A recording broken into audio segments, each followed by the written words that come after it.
श्री प्रभाकर गजाननराव अपस्तंभ गुरु विरचित श्रीमद भागवत महापुराणाचे साकल्य निरूपण दिवस 39वा नवम स्कंध.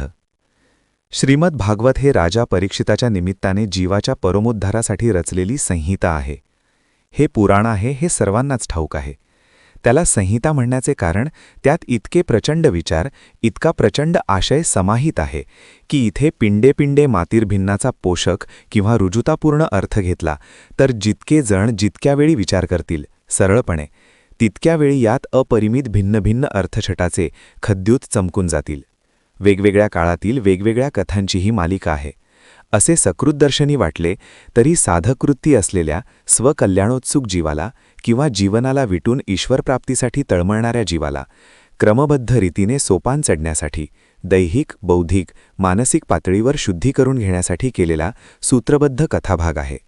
त्याद्वारे अधिकारसिद्धी, ज्ञानसिद्धी, धृती कृतिसिद्धी, वासनांचा क्षय आणि धर्मसिद्धी केली. त्यासाठी वेगवेगळ्या कथा दृष्टांत म्हणून सांगितल्या आहेत.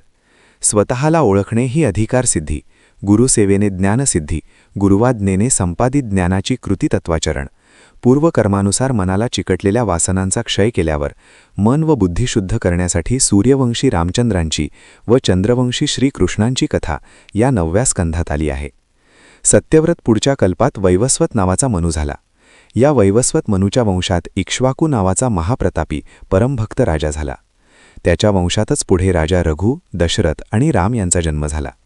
या इक्ष्वाकूचे मातृगण नृग, शर्याती, दिष्ठ, धृष्ट, करुष, नरिष्यत, पुषध्र, नभग आणि कवी असे 10 जण होते. भागवतात या प्रत्येकाच्या पुत्रपौत्रासहित वंशाचे विवरण आहे. मूळ ग्रंथातच त्यांचे चरित्र वर्णन त्रोटक आले आहे. श्रीरामांच्या वंशाची पार्श्वभूमी मांडणे हाच त्याचा मूळ हेतू आहे. एखाद्याच्या घराचा पत्ता सांगताना गाव, रस्ता, रस्त्यातील ठळक खुणा सांगून जसे घराचे व घरधण्याचे ज्ञान करून द्यावे लागते, तसेच या 10 पुत्रांचे व त्याच्या पुत्रांचे वर्णन परिचयात्मक आलेले आहे. त्यामुळे या वंशवृक्षाची पाळेमुळे किती खोलवर आहेत हे तर कळतेच, पण त्याच्या प्रभुतेचे सातत्यही लक्षात येते. परंपरा ही लाखल्यानेच बलवान होत असते हेही स्पष्ट होते. वासनांचा क्षय, मोहाचा क्षय झाल्याशिवाय मोक्ष मिळत नाही. यासाठी ज्ञान मिळाले पाहिजे. ज्ञान म्हणजे पारलौकिकाचे ज्ञान, सर्वशक्तिमान, सर्वज्ञ, कर्तुम अकर्तुम, अन्यथा अकर्तुम अशा ईश्वराविषयी ज्ञान म्हणजे ज्ञान. सगुण, निर्गुण, साकार, निराकार, निरवयव, तरीही सूक्ष्म रूपाने सर्वत्र भरलेला. विठ्ठल सर्वत्र भरला रीता ठाव नाही उरला अशा संत वचनाप्रमाणे अस्ति भाती प्रियाठाई असणाऱ्या विधात्याविषयी साक्षेपाने जाण येणे म्हणजे ईश्वराविषयी ज्ञान होणे होय. ज्ञानाच्या सर्वच मर्यादा पाळून मर्यादा पुरुषोत्तम अशी बिरुदावली सार्थ करणाऱ्या श्रीरामचंद्रांची कथाचरित्र राजा परीक्षितीला ऐकवले आहे. महर्षी नारदांनी व्यासांना कृष्णचरित्र, कृष्णलीलांचे वर्णन करण्यास सांगितले.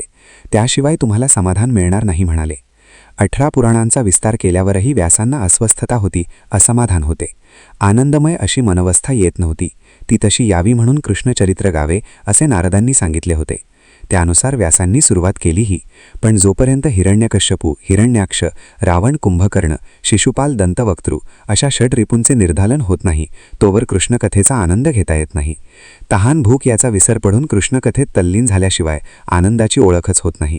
म्हणून रावण, कुंभकर्ण, पारिपत्य आणि ज्ञानमर्यादांचे पालन लक्षात येण्यासाठी रामचरित्र ऐकावे लागते.